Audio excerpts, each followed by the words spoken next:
Bonjour, France Médias Monde est très heureux d'être à nouveau partenaire cette année de la Journée mondiale de la radio avec l'UNESCO. Notre groupe a la chance de compter deux magnifiques radios, Radio France Internationale, RFI, et Monte Carlo Doualiya. Nos radios s'expriment en 15 langues et s'adressent chaque semaine à plus de 60 millions de personnes dans le monde. La radio, pour moi, c'est un média magique. C'est le média immédiat par excellence, parce qu'il n'y a pas besoin d'écrire, il n'y a pas besoin de monter des images. Et puis, c'est sans doute le média le plus répandu dans le monde, le plus accessible, même en termes financiers. Il est partout. Et puis aussi, c'est un instrument de mobilité. Donc, quand on a une radio, on n'est pas obligé de rester statique et de ne faire que ça, même si certains de nos auditeurs disent RFI, on l'écoute assis.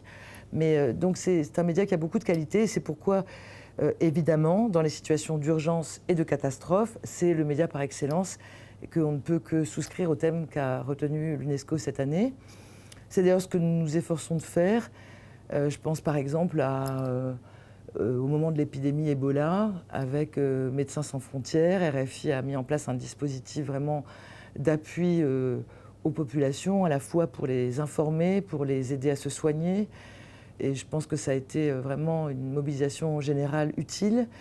De la même façon, j'ai souvenir, j'entendais d'ailleurs ce matin même sur RFI un auditeur d'Haïti qui rappelait, après le tremblement de terre, à quel point le rôle des radios avait été essentiel.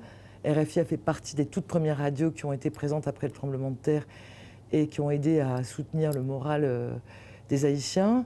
Puis je pense également actuellement à Monte Carlo Doualiya avec les vagues de réfugiés qui sont souvent arabophones en Europe et au travail de fond qu'on fait pour les informer sur leurs droits, sur ce qui se passe dans leur pays d'origine, ce qui se passe dans leur pays de destination.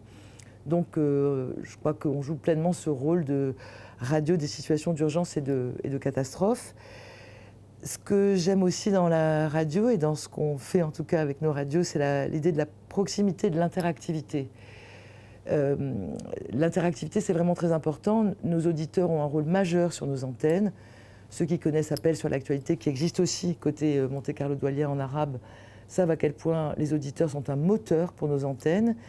Et ils sont tellement moteurs qu'ils ont créé des clubs d'auditeurs. Il y a une centaine de clubs RFI, près de 100 000 personnes qui font partie de clubs RFI partout dans le monde.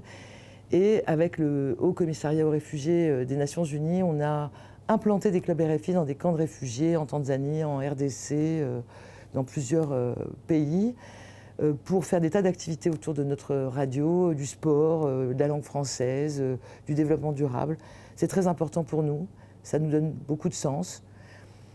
Et puis du coup, comme on est très amoureux des radios, on est même obsédé par l'idée de les faire pousser même dans le désert, même quand il n'y a pas d'électricité. Et on a un service qui s'appelle RFI Planète Radio, qui avec de l'énergie animale ou d'huile de palme arrive à créer de l'électricité qui va pouvoir faire marcher un générateur et faire marcher un émetteur radio et qui va permettre à des radios comme ça, paysannes, de femmes en Inde, de se créer dans des lieux improbables. Donc au total, on voit que la radio, c'est un instrument puissant et qui peut avoir un rôle bénéfique extraordinaire. Mais sa puissance lui confère une autre responsabilité parce que forcément, comme tout instrument inventé par les êtres humains, c'est ambivalent. C'est-à-dire que ça peut se retourner, cette puissance, et ça peut devenir un instrument terrible de propagande. On l'a vu pendant le génocide rwandais, on l'a vu pendant la guerre en Côte d'Ivoire. Donc la radio, ça peut être aussi un terrible outil. Et donc pour nous, une des missions essentielles qu'on porte, c'est de former, sans relâche, de former pour que l'information soit honnête, qu'elle soit équilibrée, qu'elle soit plurielle, et que la compétence des gens qui sont derrière le micro fasse en sorte que la radio donne sa pleine puissance positive pour les auditeurs qui sont des citoyens du monde.